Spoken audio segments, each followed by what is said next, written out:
একটা বাস্তব কথা বলি, বুঝছেন? কথাটা অবশ্য মেয়েদের পক্ষে যাবে, শুনলে হয়তো বা আপনারা খুশি হবেন। আপনি যত সুখেই রাখুন না কেন একটা নারীকে বা আপনার স্ত্রীকে, আপনার ওয়াইফকে, যে যেটাই বলেন, সে যদি মানসিকভাবে অশান্তিতে থাকে, আপনি যত রকম পোলাও মাংস খেতে দেন না কেন, সে কিন্তু খাবার খেতে খেতে কান্না করবে। সে কিন্তু ভালো থাকতে যখন না পারবে, মানে মরক পোলাও, পোলাও, গরুর মাংস, ভালো ভালো খাবার খেতে খেতে সে কান্না করবে।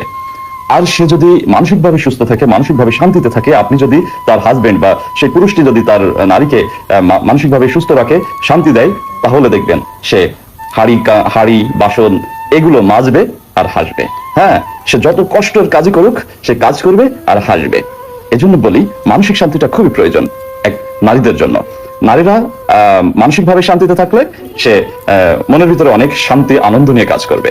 আর মনের ভিতরে অশান্তি থাকলে তাকে আপনি যতই ভালো রাখেন, যতই রাজার হালে রাখেন, ভালো ভালো খেতে দেন, সে কিন্তু চোখ থেকে পানি বের করবে।